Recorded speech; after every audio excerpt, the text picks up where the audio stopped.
Alors, les GST 18 volts chez Bosch, les deux différents modèles, qu'est-ce qu'il y a comme différence entre les deux? Donc la VLIS, la version Pomo, la VLIB, position étrier avec la poignée sur le dessus. Donc la différence entre les deux, donc c'est les mêmes puissances moteur. Pour les deux, on a une capacité de 120 de hauteur de coupe. Les deux, on a un emmanchement SDS pour mettre les lames, hein. Donc je mets ma lame, hop, et je l'enlève, d'accord.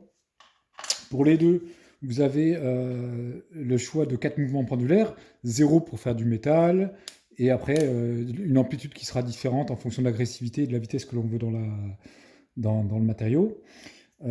Les différences, donc c'est l'ergonomie déjà. Sur la VLIS, vous avez donc un interrupteur qui est bloquable, d'accord. Et après, on va varier ici, d'accord. Donc on a un variateur ici qui va, voilà. Donc ce modèle-là est beaucoup utilisé par les menuisiers parce que ça permet de couper par le dessous plus facilement. D'accord. Et souvent les menuisiers coupent par le dessous avec la lame visible au-dessus. D'accord. Le petit défaut de celle-là, c'est qu'on ne pourra pas régler on ne pourra pas faire de coupe en onglet avec. D'accord. Après, même si avec une scie onglet, on ne fait pas beaucoup coupe d'onglet, voilà, ça peut être pénalisant pour certaines personnes. On a aussi, on va pouvoir activer la lumière depuis le bouton ici, d'accord. Et voilà. Donc ça c'est la VLIS. Ce qui est pas mal aussi sur la VLIS, c'est qu'on peut la positionner debout comme ça, ce qu'on ne pourra pas faire avec la VLIB. La VLIB, la différence donc avec la VLIS, c'est qu'on n'a pas de variateur à molette, on a un variateur à la gâchette, d'accord. On a toujours bien sûr les mouvements pendulaires.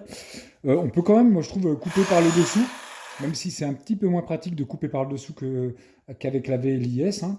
Par contre ici, on va pouvoir, vous avez la clé ici, on va pouvoir régler son onglet, d'accord, hein, je ne sais pas si vous voyez derrière ici. Et donc voilà. Et sur ces deux scies sauteuses, c'est la semelle qui est fournie d'origine avec, hein. C'est la semelle de précision de notre scie sauteuse de précision, la GST 160, et ce qui va nous permettre d'utiliser les accessoires de menuisier en fait. Donc en accessoire pour menuisier, on a le compas pour faire des coupes des cercles, hein, d'accord, avec lequel on va travailler avec ce plateau-là, hein. Et ce plateau-là va pouvoir aussi vous servir à travailler avec le rail. Donc donc ces deux semelles-là de nos scies sauteuses, pardon, sont compatibles avec ces accessoires-là, d'accord. Donc je vais pouvoir travailler ici avec le rail, d'accord, en mettant sur mon empreinte. Donc, je vais pouvoir travailler avec le rail et je vais aussi pouvoir travailler avec le compas ici, hein, en venant clipser mon support dessus, percer mon axe et venir faire des cercles si j'ai une coupe de vasque à mettre dans un évier ou etc. D'accord. Donc voilà pour les deux scies sauteuses VLIS et VLIB en 18 volts.